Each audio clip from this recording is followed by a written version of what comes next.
aláìlè gbàdúrà wọ́n máa mú wọn tú ẹni. Aláìlè gbàdúrà. Bẹ́ẹ̀ ni ayé máa mú wọn tú ẹ. Aládùúrà ṣọ̀gá ríran ńgbà mi. Aládùúrà ṣọ̀gá Ó ríran. tún ṣọ̀gá ríran. Nígbà t'Ọlọ́run kọ́kọ́ dá ayé àdúrà ò sí. Nígbà t'Ọlọ́run sọ pé òun máa bínú sí àwọn ọmọ àlùfáà Élì, kò lóhùn padà, kò bẹ Ọlọ́run, ó lólúwa ń bá wọn ẹni kó ṣe. Ó sọ bẹ́ẹ̀. Bẹ́ẹ̀ ni. Àwọn ọ̀nà wo la wá lè tọ̀ láti jẹ́ kí àdúrà wa máa gbà?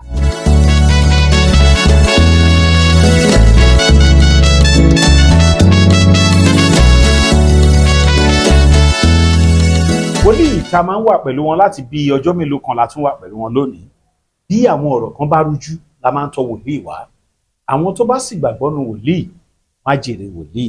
Bí eléyìí bá máa sọ á ní mò ń gbàdúrà, bí tòun bá máa sọ á ní mò ń gbàdúrà. Àwọn kan á tiẹ̀ sọ pé àwọn ń dàdúrà àgbà, àwọn kan sọ pé àdúrà àgbà pọ̀, àwọn kan sọ pé àdúrà nú ṣọ́ọ̀ṣì, àwọn kan sọ pé àwọn fẹ́ gbàdúrà orí òkè. Kí là ń pè ní àdúrà? Àwọn nǹkan wo la gbọ́dọ̀ mọ̀ nípa àdúrà gbígbà? Kò sẹ́ni méjì tá à ń ròyìn ẹ̀. Prophet Dr. Bunmi Obadimu JP, àwọn ni wọ́n tún fẹ́ bá a sọ̀rọ̀ lórí kókó ọ̀rọ̀ náà tí a pè ní àdúrà. Kókó tẹ́ mú wá yẹn, kókó tó so èèyàn àtọ́lọ́hun pọ̀ ni. Kókó tó so Èèyàn àtọ́lọ́hun pọ̀ ni. àdúrà. Bẹ́ẹ̀ ni. Ọ̀nà kan ṣó nílé ayé tí wọ́n lè fi tún bá Ọlọ́run sọ̀rọ̀ òun nìyẹn. Tí ò bá sí pé àdúrà wà, kò sí ohun tá a máa fẹ́ pè lọ́lọ́run gan bàbá. Nítorí nígbà t'Ọlọ́run kọ́kọ́ dá ayé àdúrà ò sí. Nígbà t'Ọlọ́run kọ́kọ́ Tó dá dá Ádámù tó dá Éfà gbàdúrà, Ádámù wọn náà gbàdúrà, wọ́n kàn wà bọ́rọ̀ gidi, ṣùgbọ́n Ọlọ́run wá bẹ̀ wọ́n wò, àwọn lóore ọ̀fẹ́ láti rán Ọlọ́run ńgbà yẹn. Ṣùgbọ́n ńgbà tó yá tó ń di ìran pé ó ń dé ìran orí Ábúráhámù, ó ṣẹ̀ wá di pé àwọn èèyàn ṣẹ̀ wá mọ̀ bá a ṣe ń bá Ọlọ́run sọ̀rọ̀. Ẹ rí i pé ńgbò díbẹ̀ ó ṣe tẹ́lẹ̀tẹ́lẹ̀ náà ńgbò dọ́dọ̀ àwọn Mósè náà, àwọn ọmọ lẹ́yìn ọmọ Ísírẹ́lì náà wọn kan fúnra wọn ò tí ì mọ̀ bá a ṣe ń gbàdúrà. Mósè àkàn máa gbọ́, á máa wí ohun t'Ọlọ́run wí fún wọn ni. Wọ́n bá dẹ̀ máa sọ̀rọ̀, á ní kí Mósè bá wọn bẹ Ọlọ́run. Ṣùgbọ́n ńgbà tó wá yá, àdúrà di tọmọdé lè gbà tágbà lè gbà. Ṣé rí ńgbà míì tá a bá b'Ọlọ́run sọ̀rọ̀ ńgbà míì, Ọlọ́run náà lè máa wù wá. Àwọn bí oríṣiríṣi pọ̀ ní Bíbélì t'Ọlọ́run ti wo àwọn èèyàn tán yìí òun padà. Nígbà t'Ọlọ́run sọ pé òun máa bínú sí àwọn ọmọ àlùfáà Élì, kò lóhùn padà, kò bẹ Ọlọ́run, ó lólúwa ń bá wọn ẹni kó ṣe. Ó sọ bẹ́ẹ̀. Bẹ́ẹ̀ ni, lólúwa ń bá wọn ẹni kó ṣe. Ọlọ́run lè sọ pé èèyàn máa kú téèyàn bá lè bá Ọlọ́run sọ̀rọ̀. Ló ṣe jẹ́ wípé àdúrà gangan tó ti yé òun gangan aládùúrà ṣọ̀gá ríran ńgbà mi. Aládùúrà ṣọ̀gá Ó ríran. tún ṣọ̀gá ríran tó ti yé aríran lè pe ikú rèé kó dẹ̀ jẹ́ lóòótọ́ lórí. Lóòótọ́ l'Ọlọ́run sọ fún pé mo fẹ́ mú lágbájá kúrò lénìí, kó dẹ̀ lọ sọ fún tóun náà bá tún lè súnmọ́ Ọlọ́run tí ìwà ẹ̀ dáadáa bá dáa sọ́lọ́run, Ọlọ́run tún lè yí padà. Ṣẹ́tàdúrà ń ṣe nìyẹn. Bẹ́ẹ̀ ni ẹ rí i pé ńgbà t'Ọlọ́run sọ fún Ẹsìkáyà pé palẹ̀ ilé ẹ mọ́, lọ́la ló máa kú. Wòlíì dẹ̀ lọ jíṣẹ́ fún, Ọlọ́run ló rán wòlíì Àìsáyà lọ, ó dẹ̀ jíṣẹ́ fún. Àǹfààní àdúrà tó ní ló fi bọ́. Ó wá yíjú padà sóògiri, ó lólúwa rántí bí mo ṣe ń rìn níwájú ẹ̀, ó wá sunkún pẹ̀rẹ̀.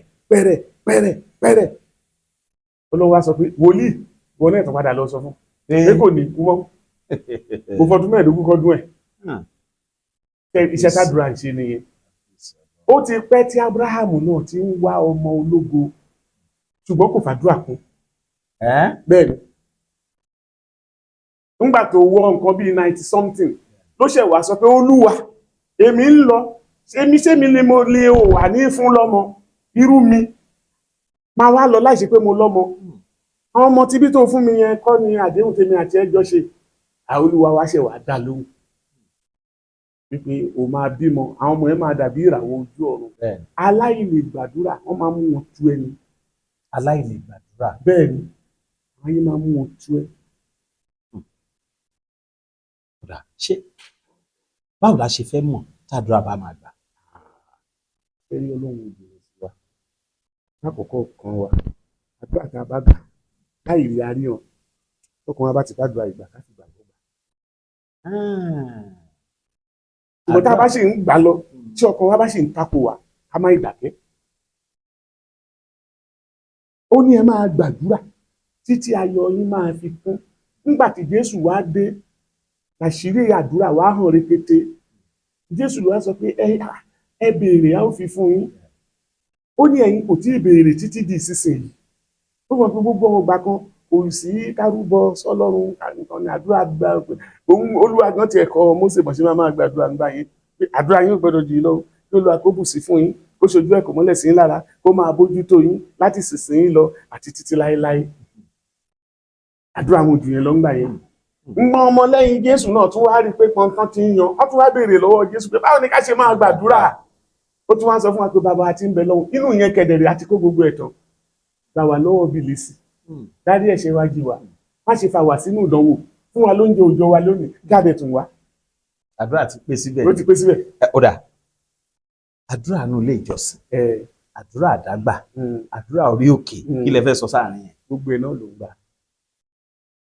Mẹ́tẹ̀ẹ̀ta lọ́lọ́run dẹ̀ lọ́wọ́ sí. Bẹ́ẹ̀ni Bíbélì ní ká má ṣe kọ ìpéjọpọ̀ ara wa sílẹ̀. A ò lágbára tó àwọn adarí wa ilé ìjọsìn fi dá anointing wa àwọn ọmọ ọ̀dọ́ kò tó tàwọn òjíṣẹ́ Ọlọ́run. Bàtàn bá ti gbà lọ tọ́wọ́n bá ti gbà lọ àwọn á fi calling tí wọ́n tán níyẹn á fi crown ẹ̀ pẹ̀lú orúkọ Olúwa. Ọlọ́run á wá wo ọlá ìfẹ́ tó wù ní sí wọn tó ti yé. Nígbà tó bá bẹ̀rẹ̀ wọ́n ti mọ àwọn tí mo bọ́ ṣe mú Ọlọ́run wọ́n ti mọ bọ́ ṣe máa sà bọ́ ṣe máa kì í Ọlọ́run fi máa dún. So ibi títí church sì wà nìyẹn. Ìfàmì òróró yàn yẹn máa support àwọn ìyẹn. Orí òkè tá à ń lọ ọ̀pọ̀ orí òkè míì náà ló wà pé kó ojú Ọlọ́run wà níbẹ̀. Ẹ pé Jésù náà nígbà tó bá dáyé kan á yẹra sórí òkè. Àdúrà orí òkè nítorí kó wà níbẹ̀ ni wípé ó ní ìdákẹ́jẹ́jẹ́. Ọmọ mi ń disturb mi ò sí níbẹ̀. Mo gbúrò fóònù mo fẹ́ gbé òsì. Ẹ láǹfààní láti béèrè tó ti yé yín.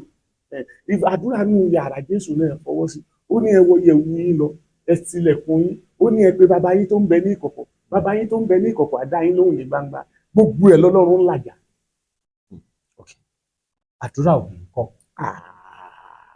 Àdúrà òbí ṣe pàtàkì. Ó ṣe pàtàkì. Ṣùgbọ́n àdúrà òbí kẹ́mùkọ́ náà ló máa gbọ́. Kí òbí náà kí àárín òbí àtọlọ́run náà má dàrú. Àárín òbí àtọlọ́run ò bá ti dàrú gbogbo àdúrà tó bá sí. Nítorí pé ọlá ìrora tó fi bí ọmọ yẹn àti gbogbo omi ara àtẹ̀jẹ̀ tó wà ní ayé ọmọ yẹn. Because ẹ lè rí jíìn bàbá máa wà ní ọmọ jíìn màmá máa wà ní ọmọ àṣẹ́dẹ̀ wà lẹ́nu wọn. Torí ní Bíbélì sọ pé ọmọ tó bá bú bàbá àti ìyá rẹ̀ ó ní ẹ jẹ́ kó kú ikú ara rẹ̀. Tẹ́ rí tẹ́ ẹ bá rúbì kan tí òun gbàdúrà fún àwọn ọmọ ẹ̀ ní pé kó lè jẹ́ wọn ọmọ ṣáà jẹ́. Because àwọn èèyàn bẹ́ẹ̀ rí ohun tí Jacob ṣe fún ọmọ ẹ̀. Bẹ́ẹ̀ rí ohun tí Sáàkì náà ṣe fún ọmọ ẹ̀. Ó gbàdúrà fún wọn. Ó ti yé yín. Jacob ń kú lọ báyìí ó gbàdúrà fọmọ ó gbàdúrà fọmọ ọmọ. Ísáàkì ń lọ báyìí ó gbàdúrà fọmọ ó gbàdúrà fún wọn. Ó ní kí kán lọ pé ìsọ̀ wá kó lọ bá ń pa ẹran ìgbẹ́ wá èyí mélòó ló wà lẹ́nu ìsà kó ń súre fún un.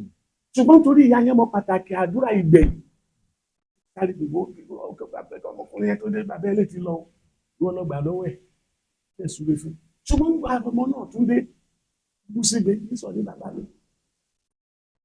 Àdúrà tí wàá tán lẹ́nu ẹni olódà ó ní tó bá tó àkókò ó ní wàá di alágbára wàá jà wàá borí ó náà wàá di èèyàn. Ìgbà Jacob náà máa kọ́ ládé sọ̀rọ̀ òkè lọ́rọ̀. Torí ìwọ̀nba ìrè yẹn láti ṣàbẹ̀ tó máa sọ fún àwọn ìbí kan yé ṣe pé fáwọn ọmọ wọn bàbá mi nǹkan tó nǹkan mọ́ ṣe rí ọmọ yẹn kó ṣe nínú àìmọ̀ kan. Ìjẹ́ pàtàkì àdúrà ni à ń bójútó lónìí pẹ̀lú prophet Dr. Bunmi Obadimu. Gbogbo Sunday àkọ́kọ́ nínú oṣù kọkànlá sì ni ìkórè wọn. Wọ́n fẹ́ sọ fún wa àwọn ètò tán nílẹ̀ fún ìkórè wọn tó wọlé dé yìí. Èyí tá à ń sọ yìí sí ọ̀sẹ̀ tó ń bọ̀ ni. Ẹ jẹ́ ká gbọ́ látẹnu wọn náà ká tó dé òkè lọ́hùn láti gbọ́ nípa ẹ̀. A dúpẹ́ lọ́wọ́ Ọlọ́run 37 years anniversary ìtàbí ṣe 37. bẹ́ẹ̀ ni agbọ́lọ́run ga. Gbogbo ẹ̀yin olólùfẹ́ wa, ẹ̀yin tẹ́ ń gbọ́ wa pátápátá, a dúpẹ́ lọ́wọ́ yín. Bí ẹ ti máa ń tì wá lẹ́yìn, tí gbogbo yín náà máa ẹ mọ̀ pé lọ́jọ́ yẹn àwọn àdúrà kan máa ń bọ̀ táwọn èèyàn máa ń mú ẹ̀rí wá, ká máa ń súre fún gbogbo èèyàn tó bá ti wá. Ọlọ́run sì ń bẹ bí ti gbà nínú, yóò sì máa bẹ títí láéláé. Lórí bẹ́ẹ̀ a pè yín sí àwọn ìpàdé yẹn. Táwọn ìpàdé yẹn ṣe lọ yẹn ní gbogbo ọjọ́ Monday 28 a ní àwọn ìsọjí mẹ́ta. Ó ti sọjí yẹn òwúrọ̀ la fi sí láago 10 títí lọ́wọ́ bí aago 1. Bẹ́ẹ̀ dẹ̀ tí ń wá náà kálukú lágbára Ọlọ́run ọ̀pọ̀lọpọ̀ àwọn èèyàn náà ni a máa lọ́wọ́ sí lọ́tùn lósì fún pé kí ẹmọ̀ àwọn kan ti wà ń bẹ̀ láti bí aago 10 títí lọ di bí aago 12 sáago 12 àbọ̀. So ìyẹn wà ń bẹ̀. Tó bá wá di Thursday òun la máa àwọn program kan la máa fi ń dá àwọn òṣìṣẹ́ nínú ọgbà àjàrà lẹ́kọ̀ọ́ bẹ́ẹ̀ sì gbọ́dọ̀ ṣe lè bẹ́ẹ̀ sì gbọ́dọ̀ ṣe lè bẹ́ẹ̀ ìyẹn wà ń bẹ̀. Tó bá wá di Friday ní praise night pẹ̀lú agbára Ọlọ́run bóyá ìbẹ̀ sì ló máa wà ń bẹ̀. Ohun tí ẹ ti ń bá wa bọ̀ láti ilẹ̀ ló ti máa ń wá fún praise night wa àtàwọn akọrin lóríṣiríṣi ohun ògùdó ewu Jésù náà máa wà ń bẹ̀ pẹ̀lú àṣẹ Ọlọ́run. Àti ẹ̀rí àwọn èèyàn kan tó dé láti ìlú ọba kan sọ pé ṣé ògùdó Jésù máa wá sí praise night? A gbọ́dọ̀ gbé wá o torí òun fẹ́ ijó ijó àtijọ́. Ìyẹn máa jẹ́ November 1st Friday. Bẹ́ẹ̀ ni lágbára Ọlọ́run. Tó bá wá di Saturday la máa ní ìjọ ló máa tún gbogbo àyíká ṣe. Tó bá wá di Sunday oh God láago 11 àárọ̀ program máa bẹ̀rẹ̀ pẹ̀lú àṣẹ Ọlọ́run. Oníwàásù wa ọjọ́ náà Bishop Fọlárin Òbé ọmọ bàbá Ebenezer Òbé. So àwọn ni bàbá yìí dẹ̀ good nínú iṣẹ́ ìránṣẹ́. So a máa gbádùn iṣẹ́ ìránṣẹ́ wọn. A máa gbọ́ ìjìnlẹ̀ ọ̀rọ̀ Ọlọ́run kì í ṣe àwọn ọ̀rọ̀ tó ṣe kínní ní àwọn ọ̀rọ̀ Ọlọ́run tí wọ́n kàn máa gbọ́ pé lójú ẹsẹ̀ ayé àti ara èèyàn ó máa nísinmi. So àkórí àjọ̀dún tọdún yìí ni a pè ní Ọlọ́run kì í ṣe aláìṣòtítọ́. Ògo ni fún Ọlọ́run lókè ọ̀run. Àjọ̀dún 37 years ti ìjọ The Church of Christ Àgbọ́ìlì wọlé. Kí ni máa jẹ́ gbàgbé rẹ, bàbá tó fẹ́ràn mi. Bí àwọn ètò àjọ̀dún yóò ṣe lọ nìwọ̀nyí ní October 28, 29, 30 ní ìsọjí alágbára yóò bẹ̀rẹ̀ ní dídí aago 10 òwúrọ̀ ní ilé ìjọsìn wa. Tó bá di ọjọ́ kìíní oṣù kọkànlá ní dídí aago 10 alẹ́ ní praise night yóò wáyé níbi tí ọ̀pọ̀lọpọ̀ àwọn olórin ẹ̀mí yóò ti máa fi orin ìyìn yin Ọlọ́run lógo pẹ̀lú ìfọwọ́sowọ́pọ̀ àwọn ọ̀dọ́ àti akọrin ìjọ Àgbọ́ìlì. Sunday ọjọ́ 3 November ní dídí aago 11 òwúrọ̀ níbẹ̀ la ó ti dúpẹ́ fún Ọlọ́run. A ó sì gbàdúrà fún gbogbo ọkàn. A ó gbàdúrà fún orílẹ̀-èdè wa. A ó gbọ́ ìjìnlẹ̀ ọ̀rọ̀ Ọlọ́run. Àkórí ti ọdún yìí ni Ọlọ́run kì í ṣe aláìṣòdodo. Hébérù 6:10. Fún àlàyé ẹ pè 0803-716-3030 0803-716-3030. Olùkéde ìgbìmọ̀ àjọ̀dún olùgbàlejò wòlíì Bunmi Obadimu. Ọlọ́run kì í ṣe aláìṣòtítọ́. Bẹ́ẹ̀ ni bàbá mi Ọlọ́run kì í ṣe aláìṣòtítọ́. Gbogbo èèyàn lè kéde òtítọ́ ni Ọlọ́run nínú gbogbo ọ̀rọ̀ rẹ̀ nínú gbogbo àti gbogbo ìlérí tó bá ṣe. Kí ló dé Ọlọ́run promise mi kò mú ṣe òun kò ajẹ́ kí àti tó bá jẹ́ Ọlọ́run àjẹ́ Ọlọ́run bá ló máa dá fún náà ni ìwọ ní kò kàn tó dàkókò.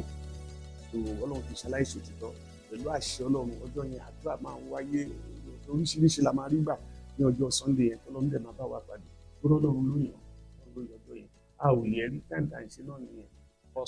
Bẹ́ẹ̀ ni láti ìgbà tó lọ́n ti tẹ ìjọ ìjọ pẹ̀lú oore ọ̀fẹ́ lọ́wọ́ a máa rí tí ẹ̀yin èèyàn tẹ́lẹ̀ tí ń pè wá náà àtẹ́sọ̀ bàbá báyìí lélẹ́yìí báyìí àdúgbò lọ́wọ́ yín Ọlọ́run àtúbọ̀ máa bless yín ló a máa ràn yín lọ́wọ́ pẹ̀lú àṣẹ Ọlọ́run a máa rí yín bá èrè àjọ̀dún Ọlọ́run máa fi because kò sí àjọ̀dún kan tó gbọ́dọ̀ wáyé tọ́lọ́run máa ń rìn láàrin inú ayé àwọn èèyàn. Sílò kan ò ní ṣẹlẹ̀ ẹni tó máa gbẹ̀bùn tiẹ̀ ò má gbà sílò òní àná náà ti rí tiẹ̀ gbà nígbà tó jẹ́ ńlá àjọ̀dún lágbègbè náà ni.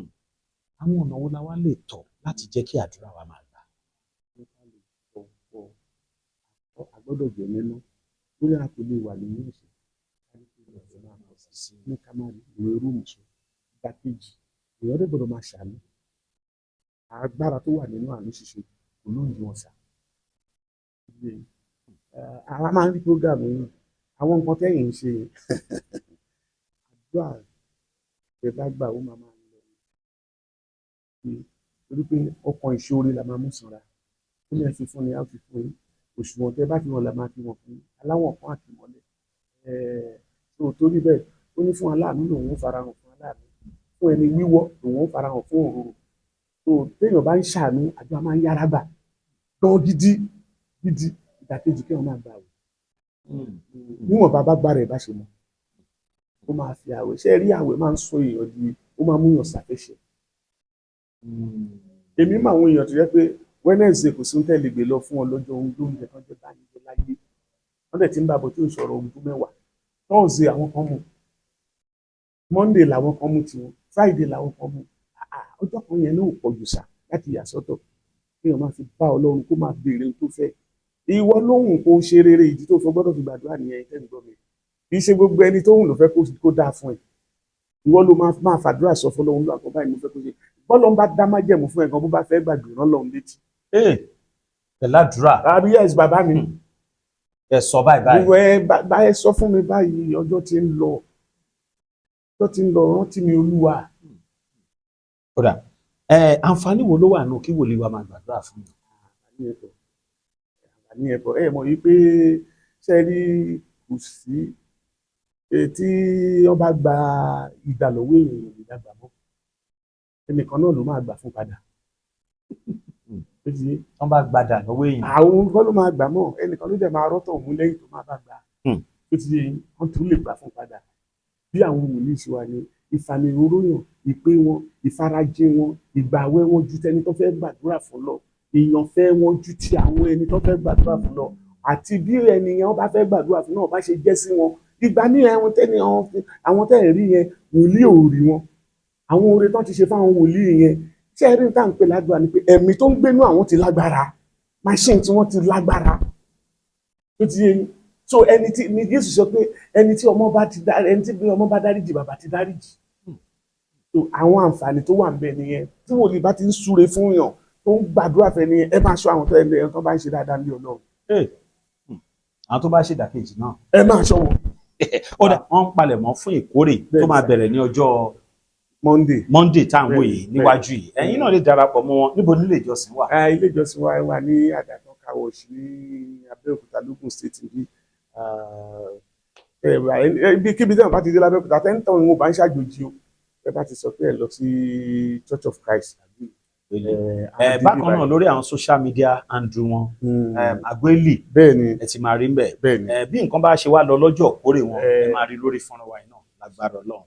Mo fẹ́ káwọn èèyàn jóore ọ̀fẹ́ kan bàbá ẹ jọ̀ọ́ a ti mọ̀ pé ọwọ́ dí ìmúra sílẹ̀ fún kórè gbogbo ṣọ́ọ̀ṣì náà tún ṣe everything ẹ jọ̀ọ́ fáwọn èèyàn bíi mélòó kan lẹ́rọ ìbánisọ̀rọ̀ wọ́n lè ní béèrè tó fẹ́ béèrè láti àṣírí ráwọn tó fẹ́ dé láti ìlú òyìnbó fún kórè yìí torí mi mọ̀ pé tí a ṣe é ṣe lọ́dún yìí sẹ́ àkórí ìkórè ọdún yìí ló ń pè ní Ọlọ́run ìṣaláìṣòtítọ́ ẹ fáwọn èèyàn lẹ́rọ ìbánisọ̀rọ̀ yìí sà. ẹ̀rọ ìbánisọ̀rọ̀ tẹ́lẹ̀ pè mí sí ní 08037163030 08037163030. ẹ ṣé bàbá ẹ jẹ́ kán jóore ọ̀fẹ́ àdúrà kan ká máa ká. ẹlẹ́yinjú àánú bàbá olóore ọ̀fẹ́ bàbá mi abiṣore kàǹkà olóore májẹ̀kan tán gbà mí bá mi súre fún gbogbo àwọn tó rí mi wò. àmín. gbogbo yín gbogbo ohun tẹ́ ẹ̀ ń fẹ́ nínú ọkàn yín ẹ̀mí mímọ́ máa ṣe fún yín Ọlọ́run máa dá yín lóhùn. àmín. gbogbo agbára tó ń sénà ìdáhùn àdúrà lórúkọ Jésù ó gbẹ dànù. àmín. ẹ lọ lu àlùyọ kẹ́ẹ̀dẹ̀ lọ ṣe rere. orí ìparí ọdún yìí ẹ gbà lórúkọ Jésù. ohun tẹ́ ẹ ti lé láìmọye ọdún lórúkọ Jésù ní ìrọ̀rùn kó tẹ̀ yín lọ́wọ́ láàrin oṣù bẹ́ẹ̀ ló máa rí àṣẹ ti gùn ní orúkọ Jésù Kristi Olúwa wa. àmín àmín lórúkọ Jésù. mo kí n pé ẹ kú oríire pé tún mú lónìí ẹ kò dẹ̀ ní jábọ́ lọ́wọ́ yín lágbára Ọlọ́run ẹ jẹ́ ká darapọ̀ mọ́ wọn lórí àwọn platform yẹn tó bá di ọjọ́ Sunday yẹn bí nǹkan bá ṣe lọ sí àtúnjẹkẹrẹ lórí ẹ ṣé gan Prophet Dr. Bunmi Obadimu èní tún ní ọjọ́ àánú tá à ń fi fọ́rọ̀ yìí hàn àánú Ọlọ́run àwa yín rí lágbára Ọlọ́run ẹ ṣé bàbá ẹ ṣé a máa rí yín bá gbogbo yẹn máa tàn sí bó ṣe máa rí ni ẹ ní ṣubú o ẹ ní wálẹ̀ ẹ ní jábọ̀ ẹ ní tán orúkọ Jésù bó ṣe máa rí nìyẹn sá. ẹ ṣé gan sá. Yes sir. ògo ni fún Ọlọ́run lókè ọ̀run àjọ̀dún 37 years ti ìjọ the Church of Christ àgbọ̀ẹ́lì wọlé. kí ni máa jẹ gbàgbé rẹ bàbá tó fẹ́ràn mi. bí àwọn ètò àjọ̀dún yóò ṣe lọ nìwọ̀nyí ní October 28, 29, 30 ní ìsọjí alágbára yóò bẹ̀rẹ̀ ní dídí aago 10 òwúrọ̀ ní ilé ìjọsìn wa. Tó bá di ọjọ́ kìíní oṣù kọkànlá ní dídí aago 10 alẹ́ ní praise night yóò wáyé níbi tí ọ̀pọ̀lọpọ̀ àwọn olórin ẹ̀mí ló ti máa fi orin ìyìn yan Ọlọ́run lógo pẹ̀lú ìfọwọ́sowọ́pọ̀ àwọn ọ̀dọ́ àti akọrin ìjọ àgọ́ẹ́lì. Sunday ọjọ́ kẹta 3rd of November ní dídí aago 11 òwúrọ̀ níbẹ̀ la ó ti dúpẹ́ fún Ọlọ́run. Tá ó sì gbàdúrà fún gbogbo ọkàn. A ó gbàdúrà fún orílẹ̀-èdè wa. A ó gbọ́ ìjìnlẹ̀ ọ̀rọ̀ Ọlọ́run. Àkórí ti ọdún yìí ni Ọlọ́run kì í ṣe aláìṣòdodo. Hébérù 6:10. Fún àlàyé ẹ pè 0803 716 3030 0803 716 3030. Olùkéde ìgbìmọ̀ àjọ̀dún olùgbàlejò wòlíì Bunmi Obadimu. ìròyìn ayọ̀ rèé fún gbogbo ẹni tó wà ní London àtàgbègbè ẹ̀. Arahim Afro-Caribbean Cash and Carry, import and export of African foods, also help to pay school fee in UK for Nigeria with money transfer to UK and back to Nigeria. Arahim Afro-Caribbean Cash and Carry wà ní Graham Excess RM 139YS Up Minister Road, South Graham, London. Gbogbo èyí tẹ́ wà ní London pátá ó yá ẹnì ṣọlọ́dọ̀ Arahim Afro-Caribbean Cash and Carry. Ibẹ̀ gangan ìfọ̀kànbalẹ̀ wà.